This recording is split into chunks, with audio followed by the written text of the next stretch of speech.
Good morning, Caitlin. Good morning, Jordan. Thank you so much for being here. Oh, This is such a treat to be able to meet you in real life, to hear more of your story. For those of people that are listening that don't know who you are quite famous to moms all over the world with your Big Time Adulting account. So before we jump into our topics today, I just love for you to share a little bit more about Big Time Adulting and what people can find on your page. well, I'd be delighted to share. I am a chronic oversharer, I would say. I started my Big Time Adulting page in like 4 years ago. So whatever, I was pregnant, was my third kid, and doing crazy dancing around my kitchen and getting people to follow along in like the fun and the madness of what life with kids is, especially in those early years, which is where I was like feeling so compelled to talk about the experience of how shockingly difficult I found it to be.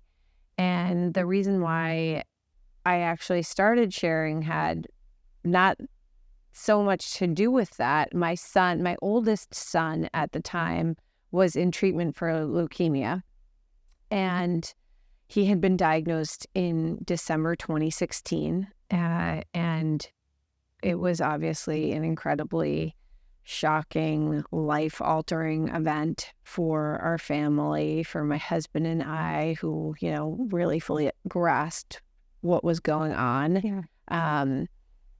And, to have your son have to go through, your baby, your firstborn, to go through all of that. And I had just been wanting to share how that experience was for me. And so I started writing to family and friends, just emails that were like very anecdotal and not just, hard facts about what was going on with our son, but just more of the experience of it all as well. And I just found that experience of the writing to be so cathartic and therapeutic to me at that time. And so I eventually compiled it into a blog, and I really wanted to write a book. But I had a couple of conversations with people in the book world, and there is not a lot of book opportunities for people who don't have a platform or an audience already. So that's why I started my page. I was like, you know what, I feel like I have so much to say about motherhood, and I had been through so much as a young mom, but also acknowledging that the day-to-day challenges of motherhood were really there. And I'm an oversharer. So And I'm so glad that you are, because as we all know, Instagram, Facebook, social media is all we see are rainbows and butterflies, unicorns. And so what I think is so unique and so special about you and your page, here, most people that come to your page, they view you as a hilarious, maybe even provocative, but honest view on what it's like, not just being a mom, but what it's like living in this phase of life. Mm-hmm. What I don't think a lot of people really know about your story are the tough times that you've been through. And I think that so much of what you experience with your oldest, with Callum, is important, because here you are, you were kind of placed in a really difficult position, and you found a way to move forward, push forward, and shine this light in a really positive way. So what I would love to know is, on the Callum situation, talk to me a little bit about when you found out that Callum had cancer, and just kind of what happened in those days, weeks after that diagnosis. Yeah. So it was right around the holidays. It was Christmas time. And leading up to Christmas that year, my son was really not well. He just was definitely not himself. And I could see that something more deep was going on with his health. And I didn't know what it was, but I was really scared. And I'm prone to health anxiety. So I was really scared. And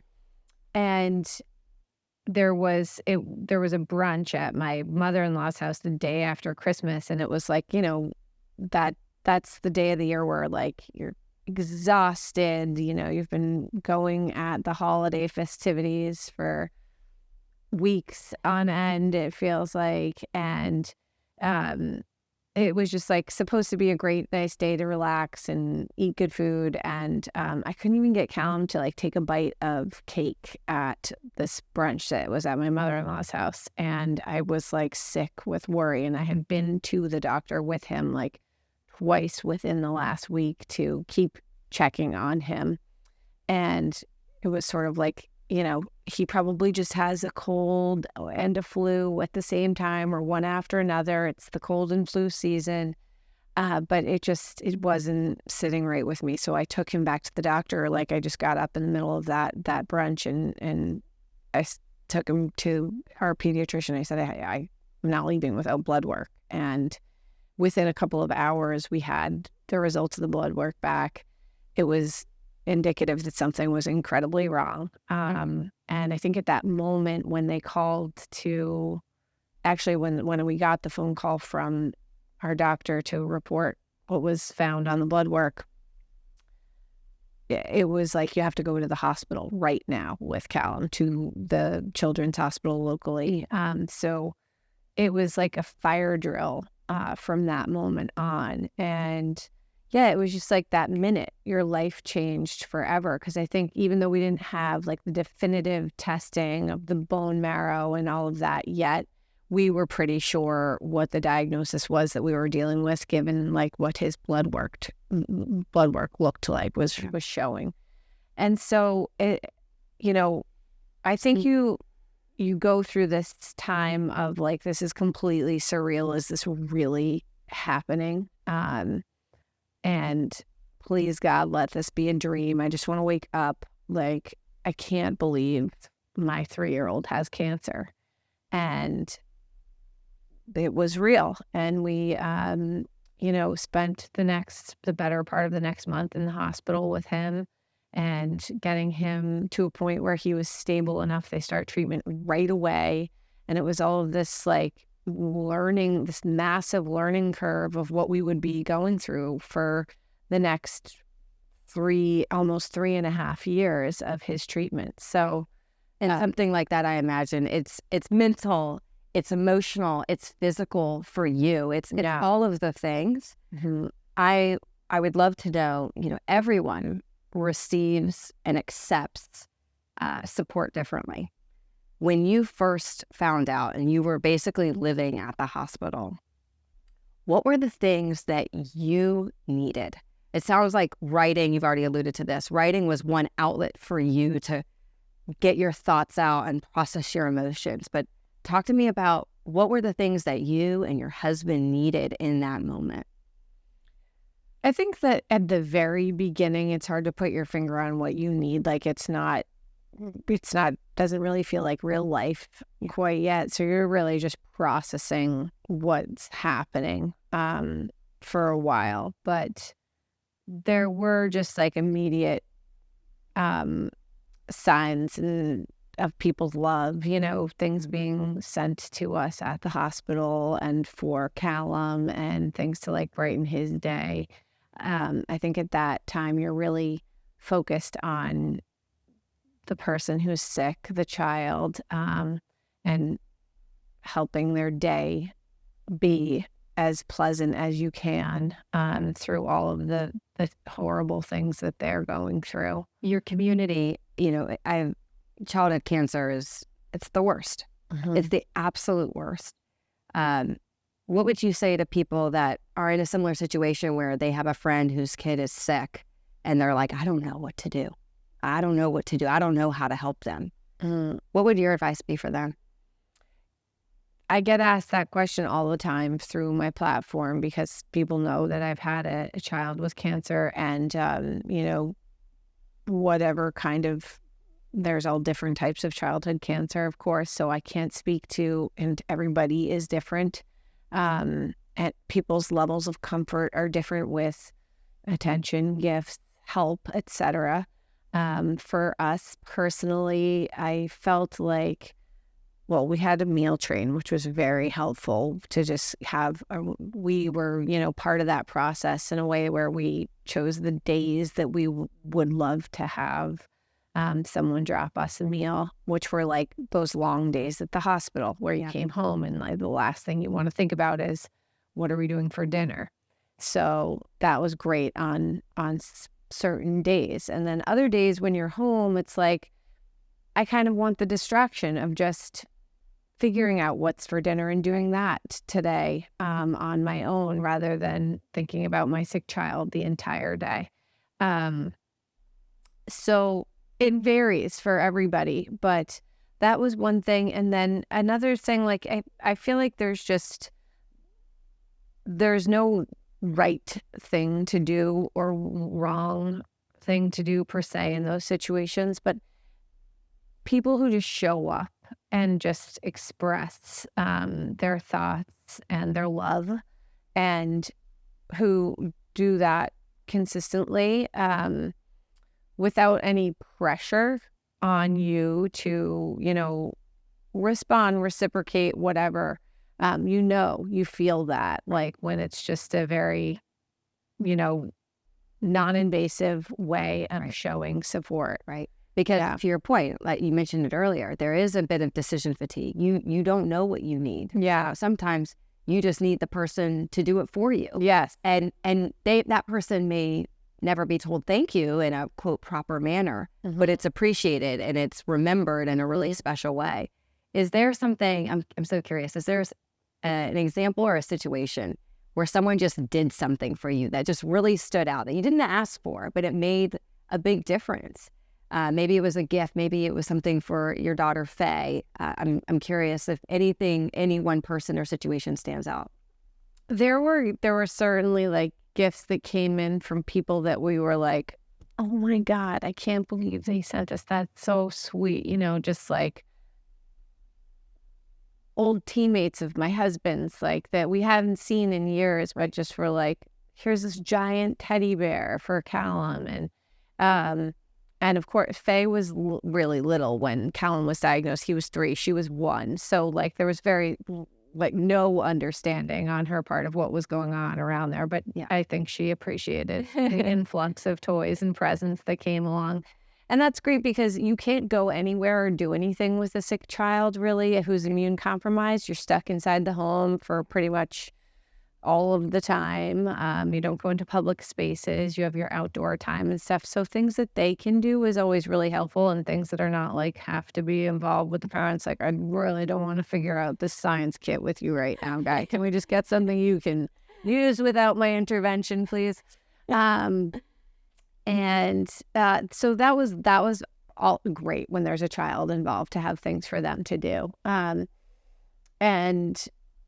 There were friends of ours that just like would intermittently at random just drop things like in a way that it's just so nice that that they're just thinking of you. Yeah. It's very touching. And it was such a long journey. I think you've talked about this before. It was like a 3-year over 3 years. Yeah, it was 3 years and 3 months or 3 years and 4 months, which was a huge shock at the beginning. Like I had no understanding of what a treatment protocol for childhood leukemia looked like, and to find out that my 3-year-old would be in treatment for longer than he was even alive at that point was a really like mind-altering thing to come to terms with. Like, what the hell are we gonna do? So let me ask you this. Was there any one family member or friend that was kind of your like key lieutenant? Like who was kind of helping manage? Because I'd imagine that there was an abundance of community support. There was no shortage of people that wanted to love on you, your husband, and the kids. And at the same time, how did you manage that?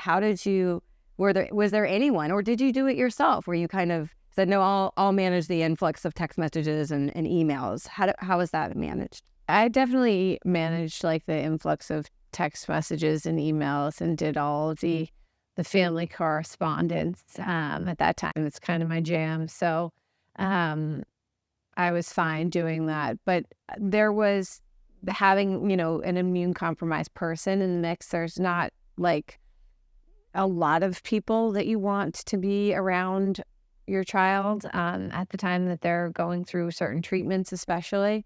But our immediate families were really amazing to us. And, we have a couple of close friends that were in the mix with us as well.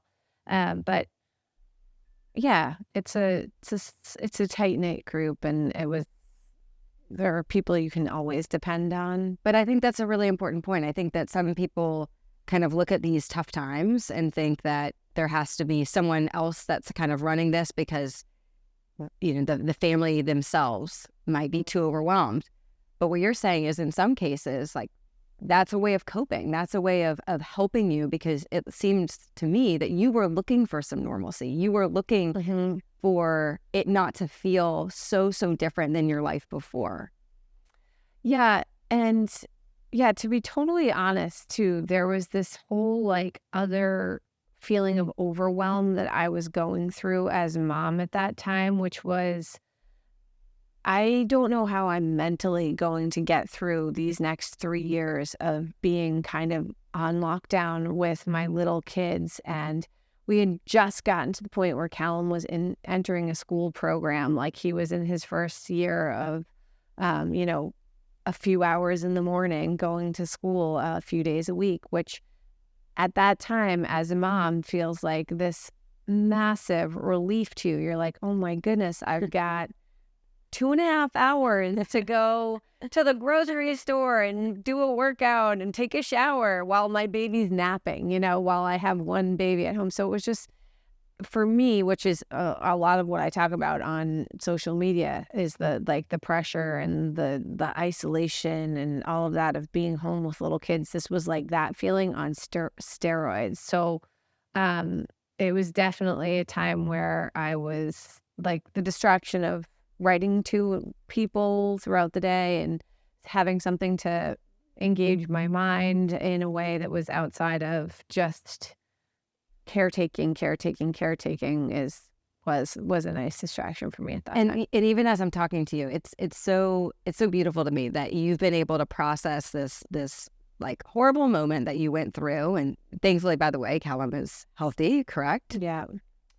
And still kind of go on Instagram and be honest that it's still hard. It's still tough. You're grateful. Like, you went through this horrible 3-year stretch where you had to see your kids sick, and it's okay to still complain about the day to day. It's still okay to say that it's hard. Yeah, it's one thing does not equal the other.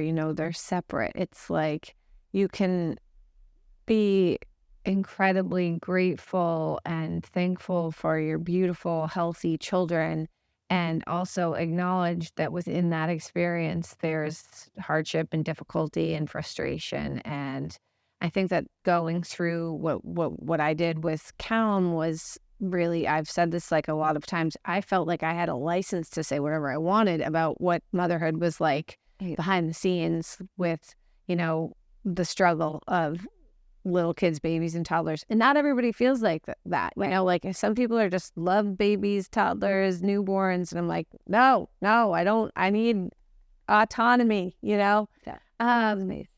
But yeah, so I felt like, I've been in this. I've been like at home with my kids doing it all to the next level. And so for me it was like, that's no sweat off my back to say. What would you say? What would you say to, a mom that's in your situation right now on kind of how to ask for help, or how to kind of process the support coming in? Because you said, like, it can be overwhelming. It's wonderful, and it can be overwhelming. I'd imagine you've had friends, maybe it's not childhood cancer, hopefully it's not childhood cancer, but what have you said to your friends that are now going through tough times? What advice have you given them? Yeah, I have had friends who now have had kids with cancer too, because I've become friends with them through that terrible mutual experience. But yeah, it's you have to, you do need a timeout. So you have to figure out who you can ask to be that person to offer you your timeouts. Like, whether it's, taking turns with your spouse or a trusted family member or friend or, caretaker, a babysitter, a nanny or something like that. You got to get your head clear every now and again and get outside and take a walk or just do something for yourself, have dinner with a friend, whatever it might be, have dinner with your spouse. But yeah, it's really necessary for you to maintain, for that kind of period of time. I knew I was going to be in that for over 3 years. It's like, I can't It's a journey. be the one and only here all day, every day for 3 years. I had to, trust other people to help me. And I have a hard time asking for help. So Right. that was a learning experience for me, to just be able to accept help as well. When Yeah. I would be very much like the type of person where someone would ask if I needed help with anything. I don't know, I'll do it myself. I got, whatever. And when Callum was sick, I realized like there were things I just couldn't do all by myself. You couldn't do it all the time. Yeah. So how has that impacted how you've supported people through tough times? I think like I just try to be a good friend when people are going through something hard. And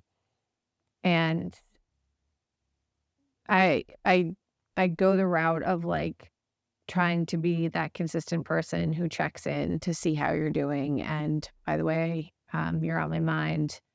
I haven't forgotten about you and what you're going through. And I love you and I'm thinking of you. And I think that people maybe underestimate the power of those small pieces of communication, that like you don't want everybody banging down your door every day trying to help you with everything. Like, you've got your people who are going to do that stuff, and you kind of like know the boundary of like where it's appropriate Right. to offer help in ways outside of those types of communications. But that stuff is really meaningful when you get those little like check-ins with people who are just thinking of you. Well, because you said it's 3 years. Yeah. So, I'd imagine there's kind of a stampede of support at the very, very beginning, because everyone's hearing this news. They're shocked. Everyone is inspired to do something. And it's a long journey. So it can be, I'm sure it felt isolating at times, although it sounds like you had a tremendous community continuously checking in. But I always say this, like, the little things matter. Don't lose sight. You don't have to do the big grand gesture to feel like you've done something. In fact, it might feel even better if you set a reminder every 2 or 3 weeks to just check in, because it's just, it feels less isolating. Yeah, I had some friends who were just so good about that with me that I really appreciated it, because it wasn't like, sometimes I feel like when you go too long without reaching out to somebody, especially in situations like that, it's like overwhelming of where to even begin a conversation. Like, oh my God, this is like going to be a 2-hour conversation. When am I going to have time to call this person and do that? And if you just don't let it get away from you, if you just kind of keep after it, that you don't have to, make it such a big deal. You just do it. And I think a lot of supporters feel like if you didn't reach out right away, or that you've missed a window. Right. And so then there's awkwardness for the people that didn't know what to do at the beginning, because maybe they were uncomfortable reaching out and now they feel like they've lost their window to reach out. Yeah, I think it's important to say too, like, even having been through a situation where, people are providing all this outreach and you've gone through a tough experience like that, that I even still have difficulty knowing how, when, what is right, reaching out to people in those scenarios, because you just don't know how everyone's processing things, how they're going through things. I do know that like something is always better than nothing, and it's never too late. That's how I would feel like. And you're also like as a person going through something, very overwhelmed and like not really focused on, you're not keeping score about who's like reaching out or not. You know, you're not like dinging anyone for not having contacted you yet. It just always is meaningful when somebody does. I mean, even if somebody I hadn't heard from reached out to me today to say, hey, I never really was able to check in with you when Callum was sick. You know, what's going on and how are you guys? I'd be like, that's so nice, you know? Right. And it sounds like to supporters, don't necessarily have an expectation that you might get a response. Right. Yeah. Because you can't get to everything. Yeah. Yeah. You have to offer that just like fully intrinsically out of the goodness of your heart, not looking for anything in return, obviously, from the other person. So as we wrap up, just tell me kind of where Callum is in his health journey. Kind of where are you guys now? He is about to turn 10. So he finished his treatment in March of 2020, which was not great timing for the world. We were hoping to like go somewhere together as a family, and I was like, nope, back home, sit down, lock. You have a plan, God. Yeah, exactly. So that was hard.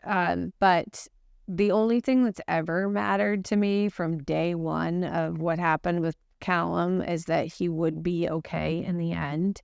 And he is okay. And so we are by far like the lucky ones. And I consider myself lucky and blessed every day, despite having gone through something difficult. Life is difficult. You know, something could happen at any given moment. You don't take, this day, this minute for granted. That's all we're ever guaranteed anyway. But yeah, Callum is, you would not know that he had been through anything like that if you saw him today. He is healthy, happy, active. And when he is 5 years post-treatment, so in about 2 more years, 2.5 more years, sorry, year and a half, I can't do math right now, he will be considered cured. So do you, I know it's the last question, but I'm just curious, like, do you talk about it as a family still? Like, how do you, like, you want to move forward and it's still a big part of your family's history and present. So how do you both talk about it with him and your other kids? Yeah, we talk about it all the time and revisit that time. And I try to bring it up with him and say, oh, do you remember this or do you remember that? And I'll show them pictures and of times we were in the hospital, times my daughter came to the hospital with him and, like the playroom at the hospital. And we try to keep the story alive for both of Callum and Faye. Luke has no idea at this point, my 4-year-old, but one day we'll explain it to him too. He's definitely, it's going to be way over his head. So, but yeah, I anticipate that he will experience his feelings about what he's gone through differently at different phases of his life. Like, certain questions might come up along the way. There have been things that we've been told, like this could potentially affect Callum's reproductive system, stuff like that. I have faith that he will do just fine. But those are conversations that we'll have along the way. And I'd really not like it to be like, what, you never told me about this or that. In 5-10 years from now. So it's very honest, keeping it transparent. Yeah. It's still, even when cured, it's still a major part of it will be a major part of his story forever. Yeah. Yeah. The implications last longer than obviously the treatments and all of that. Yeah. Wonderful. Well, that wraps up this line of questioning. Unless actually before I move to our lightning round, anything else that you feel compelled to share that feels appropriate in this context? I don't know. I feel like when you're going through an experience like that, it's obviously day to day a really hard thing to endure as a family, as a mother. But I will say, because of the outcome, particularly of our situation, that I definitely can appreciate that there were silver linings to that experience. And like the tightness of our family unit is, I think, tremendous. And I hope it always is that way, and that when we were kind of stuck together for so long and in those early years, going through something that was like heavily emotional, that it really bonded us in a way that was beautiful. So, Yeah, there's some beauty in it. yeah. There's some beauty in it. Okay, cool. So what we're going to do is, or will be, just 7 questions. Okay. Favorite number? No, I had a feeling. Kind of all in the same spirit, of course. Would you prefer food or money for food? Food. Do you believe in prayer? Yes. Flowers or no flowers? No flowers.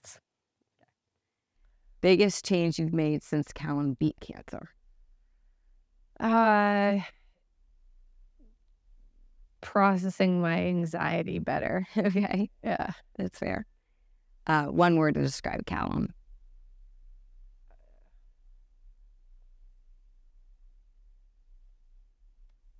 Sensational. And 1 word to describe yourself.